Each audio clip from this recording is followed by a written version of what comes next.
ان ظالم عورتوں کے سامنے کھڑا ہو گیا۔ معروف کوئی غیر یا منحوس لڑکی نہیں ہے، معروف میری بیوی ہے۔ یہ جملہ نہیں تھا، ایک ایٹم بم تھا جو راؤ حویلی کے اس کچن میں پھٹا تھا۔ چچی جان کی چیخ نکلتے نکلتے رہ گئی۔ خانم بھی صدمے سے 2 قدم پیچھے ہوئی اور دیوار کا سہارا لیا۔ حویلی کی تاریخ میں ایسا کبھی نہیں ہوا تھا۔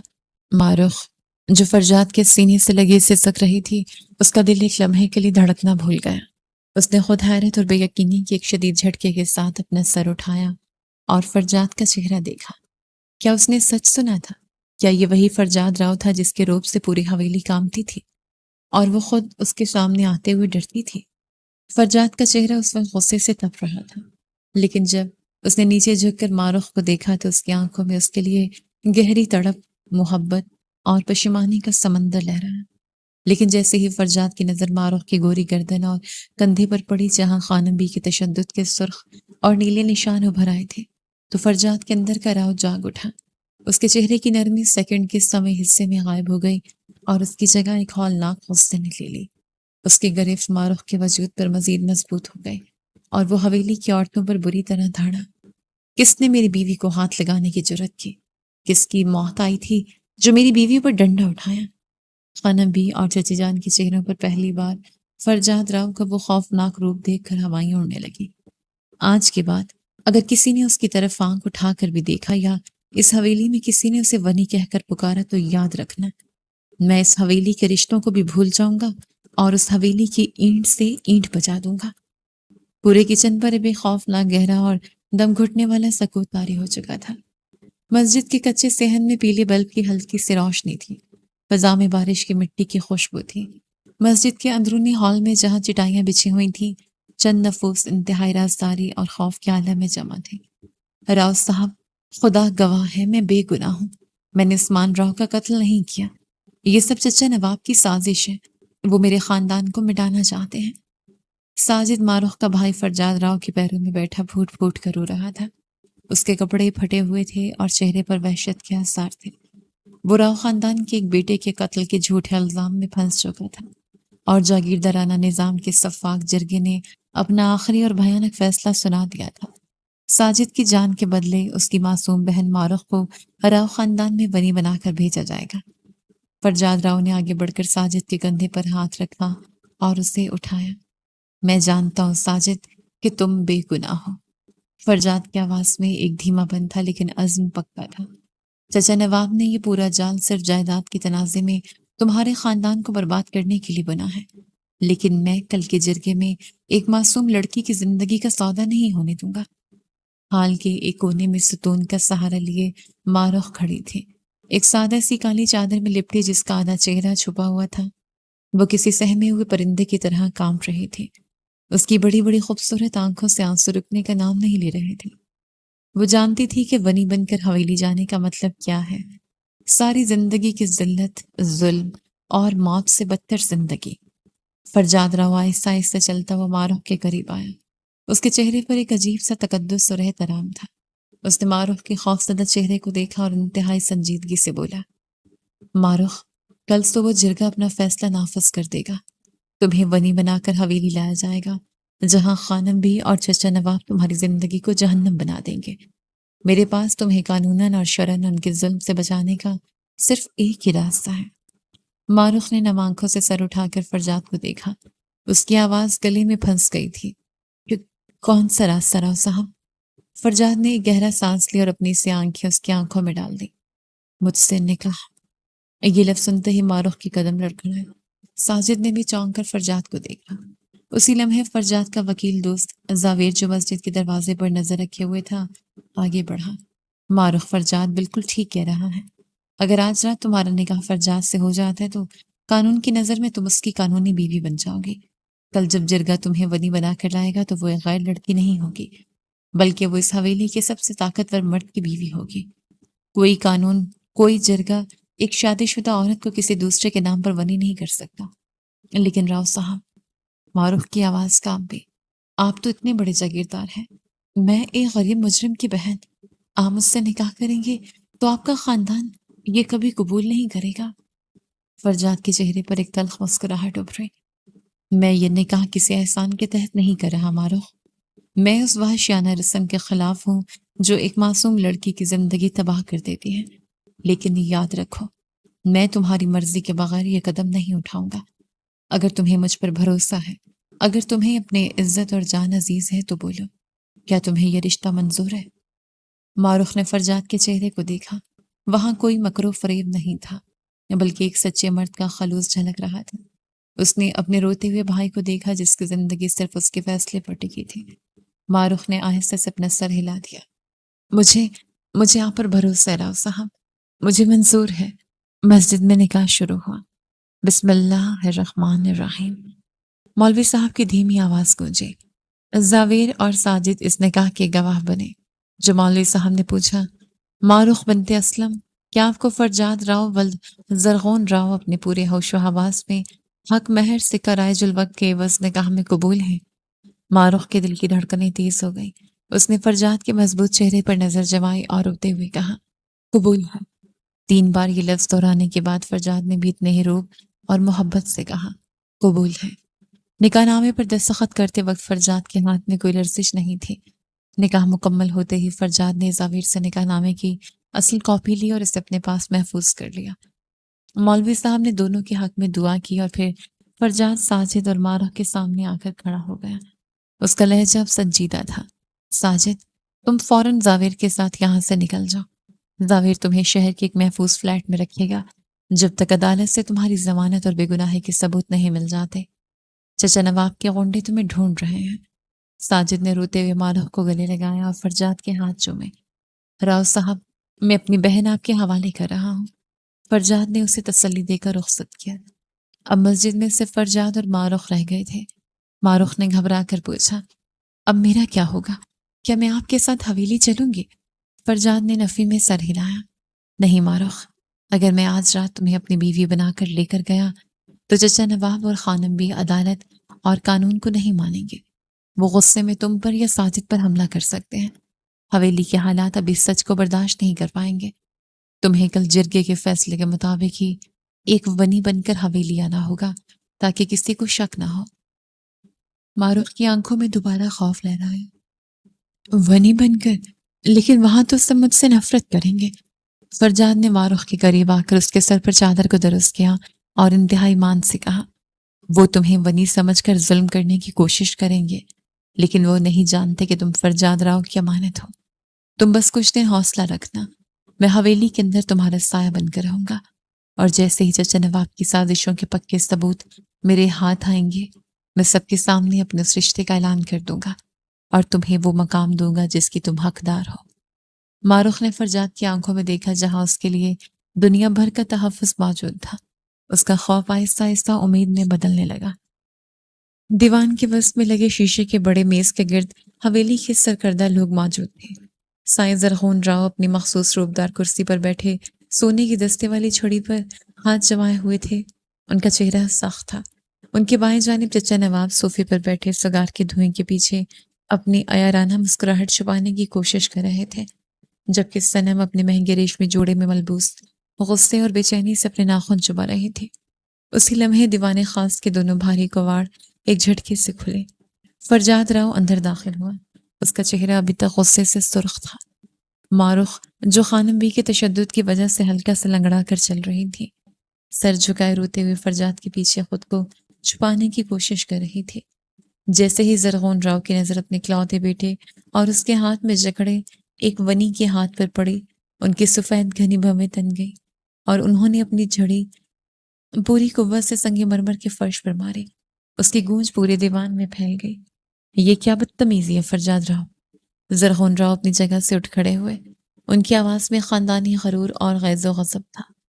تم اس لڑکی کا ہاتھ تھام کر اس دیوان میں لائے ہو جس کی حیثیت اس حویلی میں ایک بندی اور گناہ کے تاوان سے زیادہ حق نہیں۔ چھوڑو اس کا ہاتھ۔ معروف نے خوف سے فرجاد کا ہاتھ مزید سختی سے تھام لیا۔ فرجاد نے اپنے والد کی آنکھوں میں آنکھیں ڈالی۔ اس کے چہرے پر کوئی خوف نہیں تھا۔ میں اپنی بیوی کا ہاتھ کبھی نہیں چھوڑوں گا سائیں، فرجاد نے دھیمے لیکن فولادی لہجے میں کہا۔ بیوی؟ صنم صوفے سے ایسے اچھلی جیسے کسی نے اس کے نیچے انگارے رکھ دیا۔ اس کا گورا چہرہ حسرت اور ذلت کی شدت سے بدصورت ہونے لگا۔ وہ تڑپ کر فرجاد کے سامنے آئی اور چیخی، فرجاد، تم پاگل ہو گئے ہو؟ تمہارا دماغ تو ٹھیک ہے؟ تم اس بازار سے اٹھائے ہوئے مجرم کی بہن کو میری جگہ دے رہے ہو؟ ہماری منگنی بچپن میں ہوئی تھی۔ اس حویلی پر تمہاری زندگی پر اور آؤ خاندان کی بڑی بہو بننے پر صرف اور صرف میرا حق ہے۔ تم اس پاؤں کی جوتی کو میرے برابر لا کر کھڑا کر رہے ہو۔ صنم نے غصے سے اندھے ہو کر ماروخ کو پیچھے دھکیلنے کے لیے ہاتھ اٹھایا، لیکن فرجاد نے بجلی کی سی تیزی سے صنم کا ہاتھ ہوا میں ہی دبوچ لیا۔ اس کی آنکھوں سے نکلتے شعلوں نے صنم کو وہیں منجمد کر دیا۔ دوبارہ اس پر ہاتھ اٹھانے کی جرت مت کرنا صنم، ورنہ میں بھول جاؤں گا کہ تم میری کزن ہو۔ فرجاد نے اسے جھٹکتے ہوئے سرد لہجے میں وارننگ دی۔ چچا نواب نے سگار ایک طرف رکھا اور کھڑے ہو کر منافقانہ انداز میں بولے، فرجاد بیٹا، صنم غلط نہیں کہہ رہی، آخر جرگے کا ایک فیصلہ ہے۔ یہ لڑکی یہاں اپنے بھائی کے گناہ کا بدل بن کر آئی ہے۔ اگر تم نے اس سے شادی کر لی تو یہ اس خاندان کی روایات کا قتل ہے۔ بھائی صاحب کچھ بولے، آپ کا بیٹا تو خاندان غیرت کو مٹی میں ملا رہا ہے۔ زرغون راؤ کا سانس غصے سے تیز ہو رہا تھا۔ انہوں نے اپنی چھڑی فرجاد کی طرف تان لی۔ چپ رہو نواب، فرجاد میں راؤ خاندان کا سربراہ ہونے کے ناطے یہ فیصلہ سناتا ہوں کہ یہ نکاح، یہ رشتہ ہمیں منظور نہیں۔ ایک ونی اس حویلی کی بہو نہیں بن سکتی۔ اسے ابھی اور اسی وقت حویلی کے پچھلے کوارٹرز میں بھیجو۔ یہ صرف ایک ملازمہ کی طرح یہاں رہے گی۔ پورے دیوان میں زرغون راؤ کا حکم گونج اٹھا۔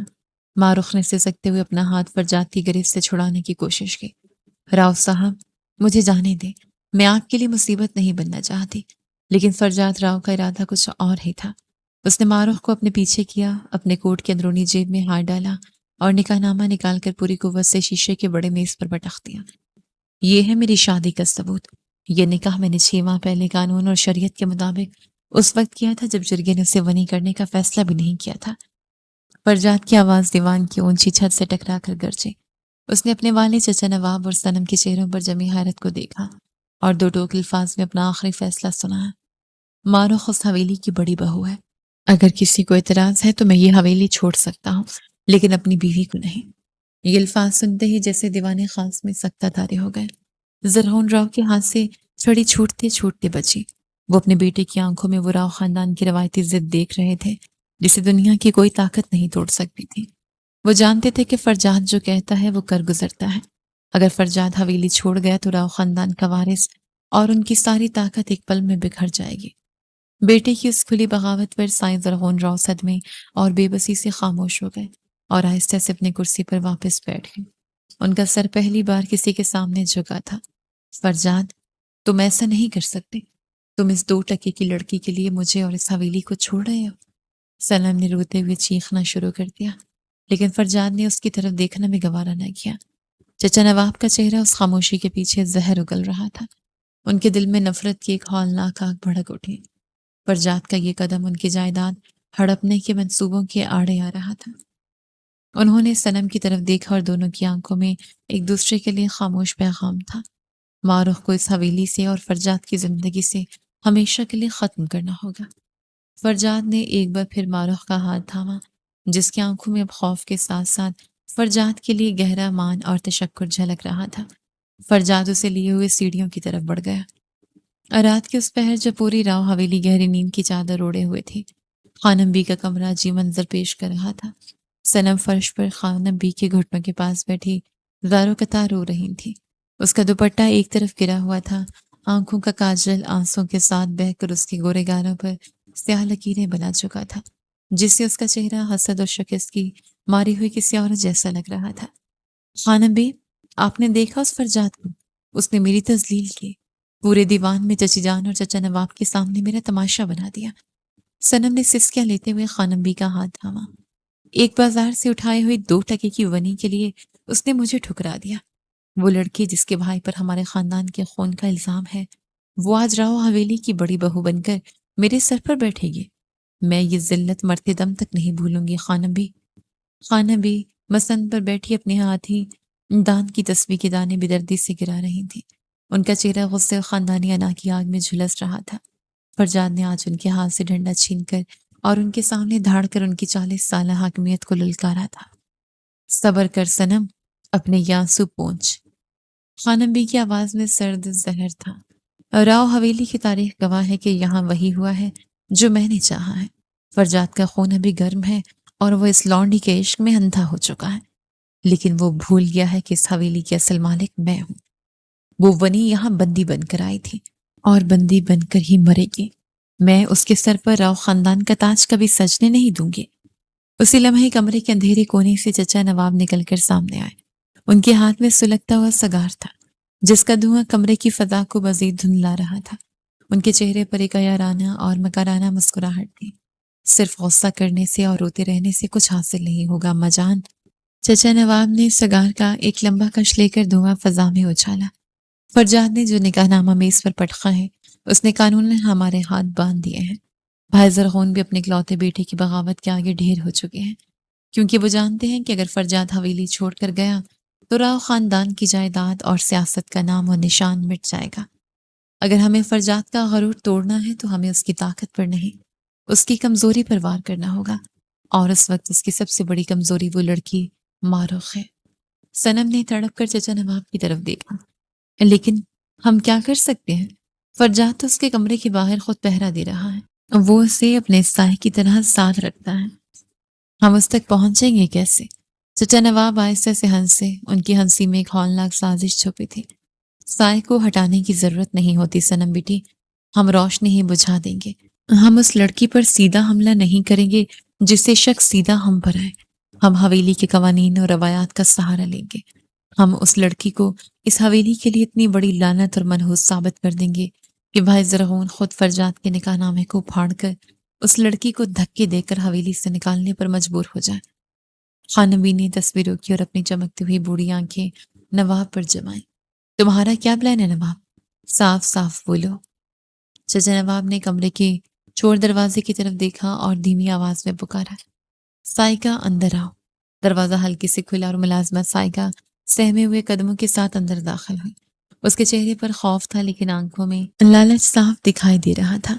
وہ خانم بی اور چچا نواب کے سامنے آ کر ہاتھ باندھ کر کھڑی ہو گئی۔ جی سائیں۔ جی خانم بی، سائقہ نے کامتی آواز میں کہا۔ چچا نواب نے اپنی واسکٹ کی جیب میں ہاتھ ڈالا اور 5,000 کے نئے نوٹوں کی ایک بھاری گڈی نکالی۔ انہوں نے وہ گڈی سائقہ کے سامنے میز پر پٹخ دی۔ نوٹوں کی چمک دیکھ کر سائقہ کی آنکھیں پھٹی کی پھٹی رہ گئی اور اس کے منہ سے رال ٹپکنے لگی۔ یہ سارے پیسے تمہارے ہیں سائقہ، اور کام مکمل ہونے پر اس سے دگنے ملیں گے، چچا نواب نے روبدار لہجے میں کہا۔ پھر انہوں نے اپنی دوسری جیب سے شیشے کی ایک انتہائی چھوٹی ڈبیا نکالی جس کے اندر سفید رنگ کا باریک سفوف تھا۔ سائقہ نے ڈبیا کو دیکھا اور گھبرا گئی۔ سائیں، یہ کیا ہے؟ میں کسی کا خون نہیں کر سکتی۔ فرجاد سائیں مجھے زندہ جلا دیں گے۔ بے وقوف عورت، یہ زہر نہیں ہے، چچا نواب نے اسے گھورتے ہوئے کہا۔ یہ ایک خاص جڑی بوٹی کا سفوف ہے جو حکیموں کے ہاں استعمال ہوتا ہے۔ اگر یہ کسی کو کھلا دیا جائے تو انسان کا اندرونی نظام بری طرح بگڑ جاتا ہے۔ انسان کو شدید الٹیاں اور پاگل پن کے دورے پڑنے لگتے ہیں، جسم پر نیلے نشان پڑ جاتے ہیں اور وہ بستر سے لگ جاتا ہے۔ دیکھنے والے کو ایسا لگتا ہے جیسے اس پر کسی بہت بڑے آسیب یا جن کا سایہ ہو گیا ہو۔ خانم بی کے چہرے پر ایک زہریلی اور شفاف مسکراہٹ ابھری۔ وہ چچا نواب کا مکروہ پلان سمجھ چکی تھی۔ واہ نواب، بہت خوب سوچا ہے تم نے۔ وہ سائقہ کی طرف مڑی۔ سائقہ، فرجاد نے ماروخ کو اپنے کمرے میں رکھا ہوا ہے، لیکن تم نے روزانہ صبح اس کے لیے جو گرم دودھ کا گلاس دے کر جانا ہے، اس میں فرجاد کی نظر بچا کر یہ سفوف ملا دینا ہے۔ صنم نے جوش میں آ کر کہا، اور جیسے ہی وہ دودھ پیے گی اس کی حالت غیر ہو جائیں گے، وہ پاگلوں کی طرح چیخے گی اور تڑپے گی۔ بالکل۔ چچا نواب نے صنم کی بات کو آگے بڑھایا۔ جب اس کی حالت بدتر ہوگی تو خانم بھی پورے گاؤں کے پیر صاحب اور حویلی کے بڑوں کو اکٹھا کریں گے۔ ہم یہ بات پھیلا دیں گے کہ یہ ونی اس حویلی کے لیے اتنی منحوس ہے کہ راؤ خاندان کے بزرگوں کی روحیں اس سے ناراض ہیں، اور اسی وجہ سے اس پر کوئی ہولناک سایہ ہو گیا ہے۔ سائیں زرغون راؤ انتہائی وہمی انسان ہے۔ وہ کسی آسیب زدہ اور منحوس عورت کو اپنی حویلی میں ایک پل برداشت نہیں کریں گے۔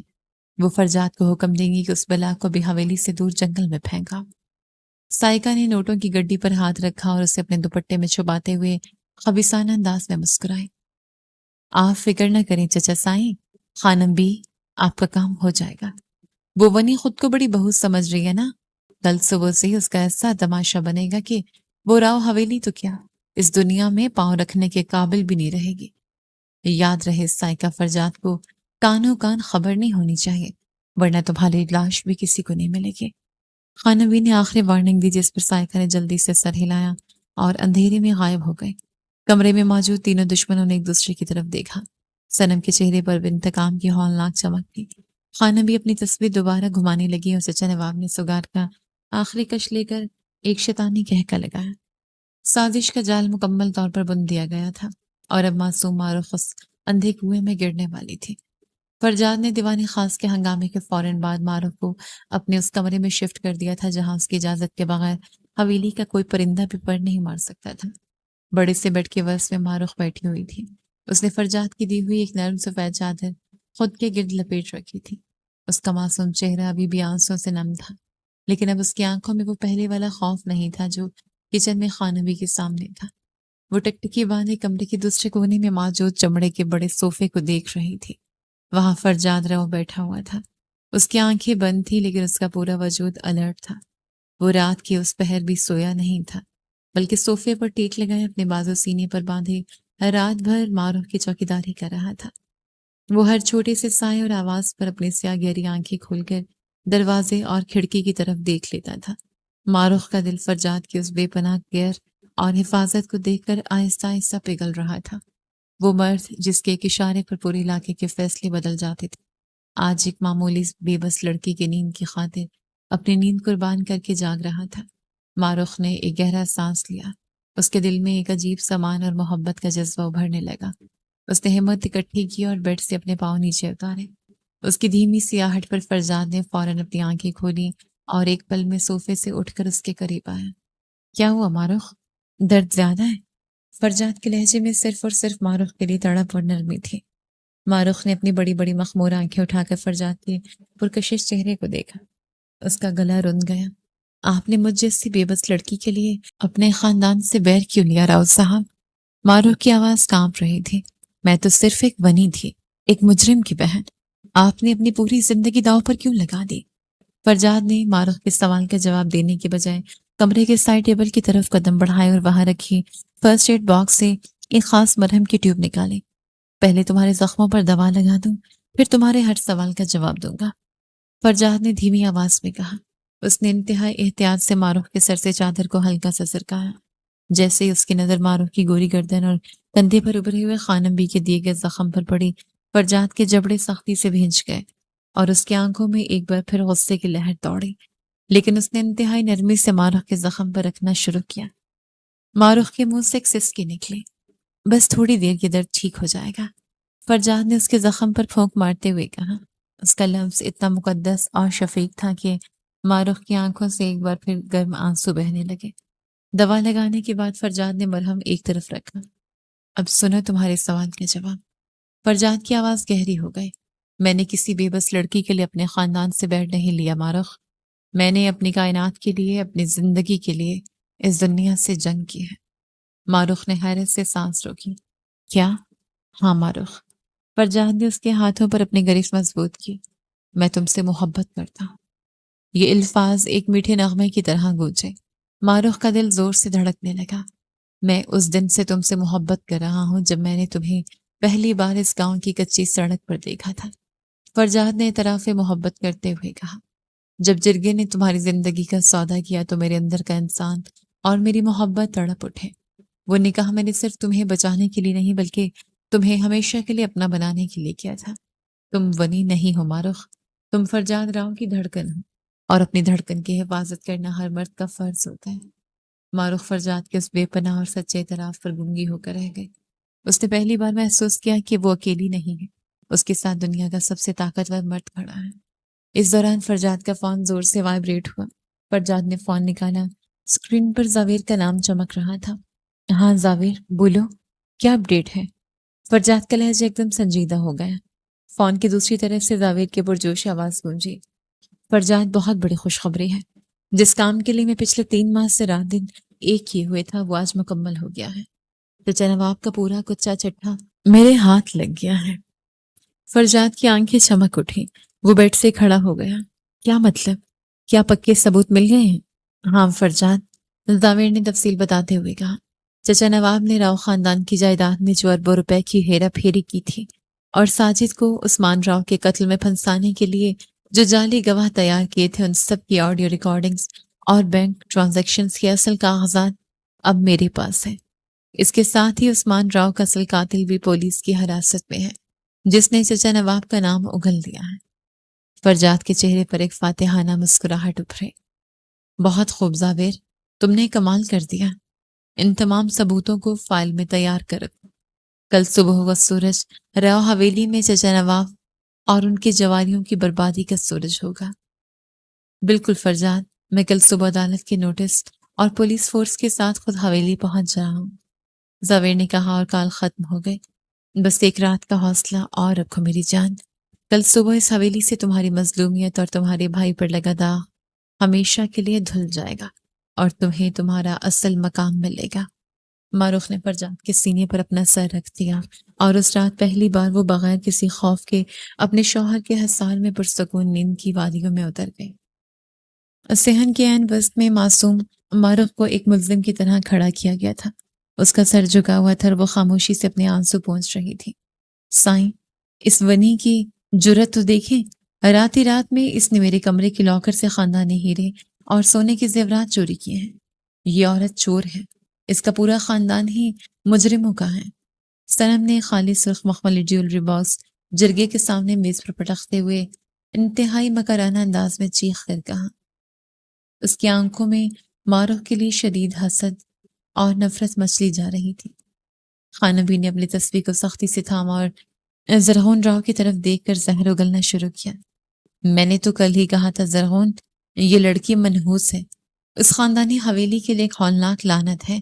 یہ صرف چور نہیں ہے، اس کی نیت کچھ اور ہی ہے۔ سائقہ، ذرا سب کو بتاؤ کہ تم نے کل رات کچن میں کیا دیکھا تھا؟ ملازمہ سائقہ روتے ہوئے بولی، سائیں، میں جھوٹ نہیں بولوں گی۔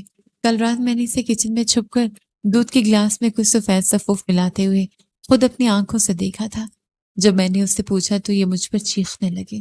سائیں، یہ لڑکی اس حویلی کے لوگوں کو زہر دے کر مارنا چاہتی ہے، اس پر کسی آسیب کا سایہ ہے، یہ جادو ٹونا کر رہی ہے۔ سائقہ کا یہ جھوٹا بیان سنتے ہی جرگے میں بیٹھے بزرگوں میں باتیں شروع ہو گئی۔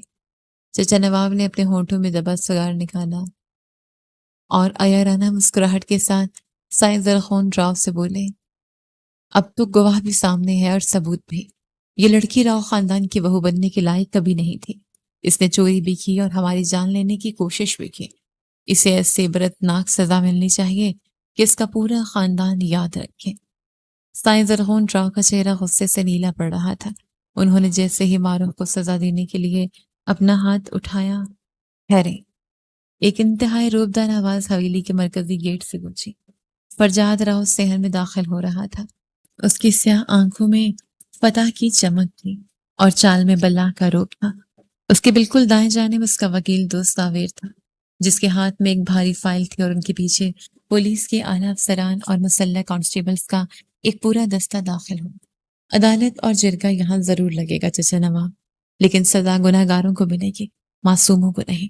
فرجاد نے صحن کے وسط میں آ کر روبدار لہجے میں کہا۔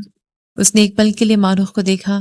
اس کی آنکھوں میں اپنی بیوی کے لیے بے پناہ تحفظ اور مان تھا، جس سے معروف کے دل کو حوصلہ ملا۔ فرجاد نے ایک دم سائقہ کی طرف رخ کیا۔ ہاں تو سائقہ بی بی، تم نے کہا کہ معروف رات کو دودھ میں زہر ملا رہی تھی؟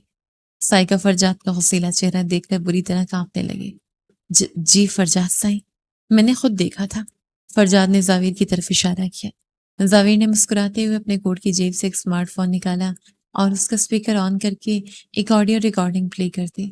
سائقہ، تم نے روزانہ صبح اس کے لیے جو دودھ گرم کرنا ہے اس میں یہ صفوف ملا دینا ہے تاکہ یہ آسیب زدہ اور منحوس لگے۔ یہ پیسے تمہارے ہیں۔ ریکارڈنگ سنتے ہی پورے جرگے میں ایک زلزلہ آ گیا۔ معززین نے افسوس اور حیرت سے چچا نواب اور خانم بی کی طرف دیکھنا شروع کیا۔ سائقہ کے پیروں تلے سے زمین نکل گئی۔ وہ خوف سے فرجاد کے پیروں میں گر گئے اور پھوٹ پھوٹ کر روتے ہوئے سچ اگلنے لگے۔ سائیں، مجھے معاف کر دیں، خدا کے لیے مجھے پولیس کے حوالے مت کریں۔ میں نے جھوٹ بولا تھا۔ مجھے خانم بی اور چچا نواب نے پیسے دیے تھے تاکہ میں معروف بی بی کے دودھ میں وہ جڑی بوٹی ملا دوں جس سے ان کی حالت خراب ہو جائے اور انہیں منحوس کہہ کر حویلی سے نکال دیا جائے۔ یہ زیورات بھی صنم بی بی نے خود اپنے کمرے میں چھپائے تھے تاکہ معروف بی بی پر چوری کا الزام لگ سکے۔